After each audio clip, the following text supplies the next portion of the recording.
KXTC Podcast. La tournée de présentation du rapport d'activité de Cœur du Var dans les communes continue. Lundi 24 janvier 2022, le président de Cœur du Var était au Toronnais. C'est ce tweet qui a retenu notre attention. On avait envie d'en savoir un petit peu plus. Nous avons demandé à Yannick Simon, président de Cœur du Var, des explications complémentaires sur ce rapport d'activité et sur Cœur du Var en général. Alors, fin janvier, nous sommes tombés sur un tweet concernant le président de Cœur du Var qui continuait sa tournée de présentation du rapport d'activité dans les communes.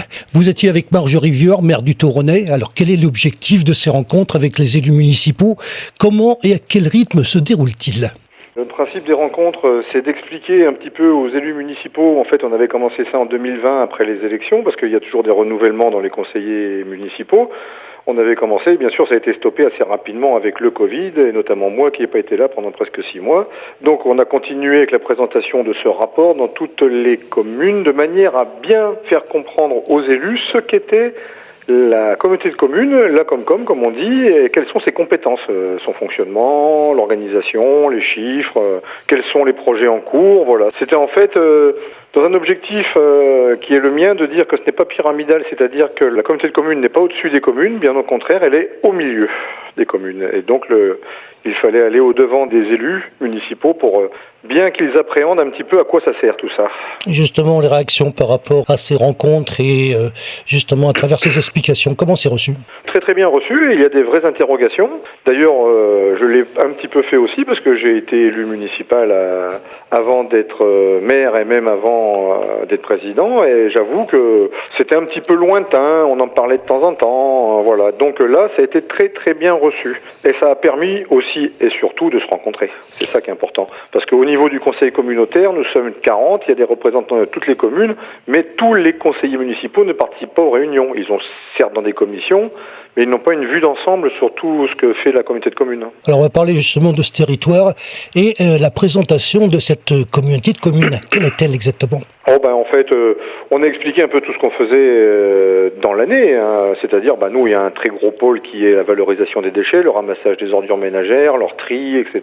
Ça, c'est un des gros pôles. Après, on a l'enfance, la jeunesse avec un centre de loisirs. On a des tas de choses la partie économique avec les zones économiques qui font partie de la communauté de communes. Il y en a 3, plus les projets... tous les projets qui sont en cours. Voilà, en fait, c'est une présentation globale de tout ce que fait la communauté de communes.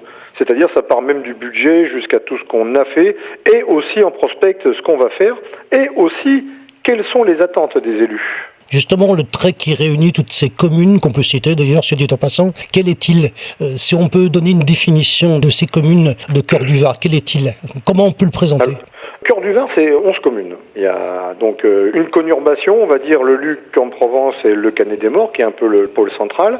Ensuite, il y a des communes un peu plus importantes, un peu plus importantes que certaines d'autres, qui sont plus petites que le pôle central, mais qui ont un rôle économique assez important, comme Flassan, Carnoul, Pignan, Puget, Besse, et puis il y a aussi les communes un peu plus rurales, comme le Toronnais, Cabas, les Maillons. Voilà, je pense que je les ai toutes citées.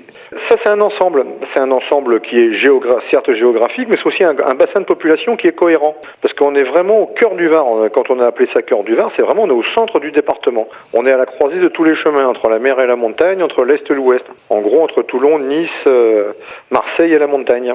Ça reste quelque chose de très homogène au niveau géographique. J'ai noté un chiffre, 20 ans d'existence. Quelles sont les principales réalisations durant ces 20 ans ? La grande ligne, on a surtout travaillé au départ sur la valorisation des déchets. On a fait 4 déchetteries, par exemple. On a retravaillé un peu sur la partie administrative. On a refait un vrai bâtiment pour accueillir le public au sein de Cœur du Var. Il y a eu la construction du centre de loisirs des SIG pour les ALSH, c'est-à-dire les accueils de loisirs sans hébergement. Il y a tellement de choses de faites. On a acheté des terres agricoles pour pouvoir les redistribuer à des exploitants pour faire du circuit court. On a investi quand même quelques millions d'euros et bien sûr, très important, on en a hélas parlé l'été dernier, c'est la protection de la forêt. La protection de la forêt, c'est un rôle qui est donné à la communauté de communes. On a investi 13 millions d'euros. Alors justement, ça nous conduit à la question suivante, les principaux projets. Eh ben, il y a Var Écopole. Le technopole de Var Écopole, c'est important. C'est un grand projet. Sur les prochaines années, on en arrive à la phase de réalisation. Var Écopole, ça va être une vitrine technologique pour le cœur du Var, avec des entreprises de très haut niveau qui vont s'installer. Ça va être aussi de l'emploi, ça va être aussi des espaces de coworking, ça va être des tas de choses. C'est une redynamisation économique. C'est-à-dire que depuis que la communauté de communes a la compétence économie, nous pouvons aussi intervenir en tant qu'acteurs de l'économie. Bien évidemment, il est aussi question de réunions publiques à destination, cette fois-ci, des habitants des communes. Tout à fait, c'est la deuxième étape. Alors là, on va finir, donc, comme vous l'avez dit, on a perdu quand même avec ces problématiques sanitaires, on a perdu quand même relativement du temps. Je pensais avoir fini fin 2021, mais c'est bon, on va finir en 2022. Mais ensuite, dans un deuxième temps, une fois qu'on a fait le tour de tous les élus, il faudra que nous allions à la rencontre directe des administrés. C'est important. Il ne faut pas éloigner. La communauté de communes, ce n'est pas un pouvoir supplémentaire à l'intérieur d'un système pyramidal où il y aurait les communes et la communauté de communes par-dessus. Non. Il faut qu'aussi, après que les élus locaux se soient appropriés la communauté de communes, il faut aussi que tous les habitants de la communauté de communes se l'approprient comme un outil habituel, comme un interlocuteur habituel, ce qui risque de se développer de plus en plus d'ailleurs. On a parlé aussi du contexte actuel. Qu'est-ce que ça vous pose comme problème, ce contexte actuel ? Alors, ça dépend de quel contexte vous me parlez. Contexte économique, contexte politique, contexte administratif, légal, législatif. Contexte sanitaire ? Contexte sanitaire aussi.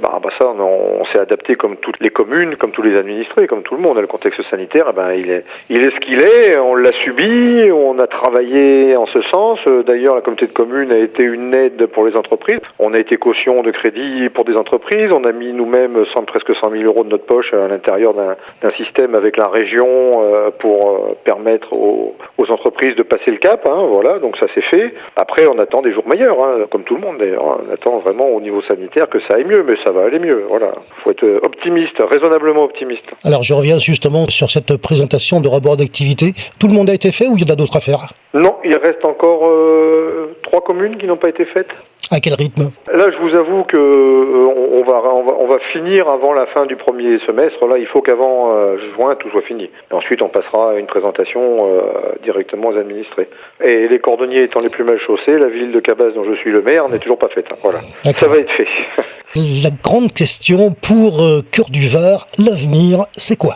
L'avenir de Cœur du Var, il ne se fera que si toutes les communes puissent vraiment bénéficier de l'appui de leur intercommunalité. C'est-à-dire que l'avenir de Cœur du Var, ça sera ce que va décider le législateur, c'est-à-dire que le législateur donne des compétences nouvelles obligatoires aux intercommunalités.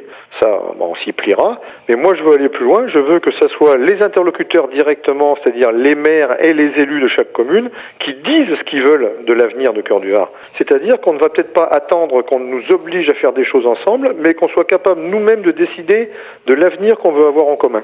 Et c'est ça qui est très important. C'est-à-dire que l'avenir de Cœur du Var, en fait, ce qui serait vraiment l'avenir rêvé, c'est que ça soit les élus locaux, les administrés qui décident de ce qu'on va faire ensemble. C'est ça, en fait, la philosophie de ce mandat. KXTC Podcast.